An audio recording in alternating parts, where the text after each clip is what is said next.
नमस्कार, मराठी मंडळीवर तुमच्या सगळ्यांचं स्वागत आहे। पैठण विधानसभा मतदारसंघात यंदा विलास भुमरे आणि दत्ता गोरडे यांच्यात लढत होणार आहे। गेल्या अनेक दिवसापासून या मतदारसंघात घडत असलेल्या घडामोडींमुळे या मतदारसंघाचा कौल समोर आलेला आहे। लोकसभा निवडणुकीत आपल्या वडिलांच्या निवडणुकीचं संपूर्ण नियोजन केल्यामुळे विलास भुमरे यांच्या नावाची चांगलीच चर्चा झाली होती।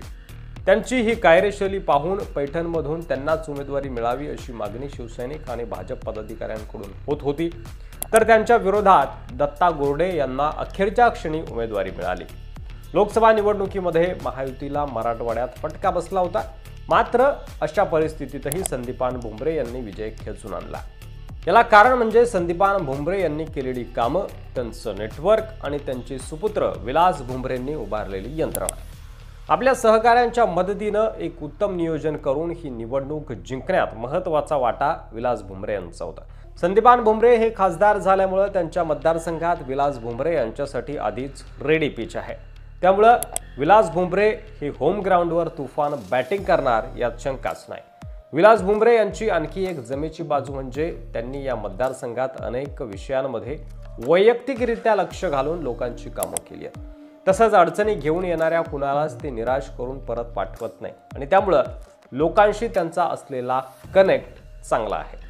विलास बापू भुमरे यांचं वैशिष्ट्य सांगायचं म्हणजे कोणताही माणूस त्यांच्याजवळ गेला की त्यांना आपुलकीनं ते जवळ करतात, त्यांच्या समस्या जाणून घेतात आणि पैठणसाठी संदीपान भुमरे यांनी कोट्यावधी रुपयांची कामं यापूर्वी केलेली आहे। मराठा आरक्षणाचा लढा लढणारे मनोज जरांगे यांच्या आंदोलनाच्या पाठीशीही भुमरे कुटुंबीय ठामपणे उभं होतं। सरकार आणि मनोज जरांगेंमध्ये समन्वयाची भूमिका, महत्त्वाची भूमिका बजावण्याचं काम भुमरे करत राहिले आणि त्यामुळे मराठा समाजामध्येही त्यांच्याबद्दल सकारात्मक वातावरण आहे।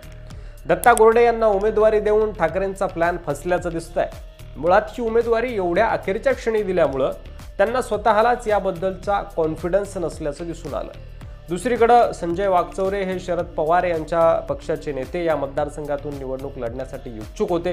गेल्या अनेक दिवसापासून ते या मतदारसंघात प्रयत्न करत होते, मात्र त्यांना उमेदवारी न मिळाल्यानं त्यांनी अपक्ष उमेदवारी अर्ज दाखल केला होता। नंतर त्यांनी तो अर्ज मागे घेतला असला तरी सुद्धा त्यांचे निकटवर्तीय दत्ता गोरडे यांना मदत करणार नसल्याचं बोललं जात आहे। एकूणच या मतदारसंघातील विलास भुमरे यांचा प्रभाव आणि ठाकरेंच्या उमेदवारीचं फिसकटलेलं गणित पाहता पुन्हा इथे भुमरेंचाच विजय होणार अशी शक्यता वर्तवली जाते।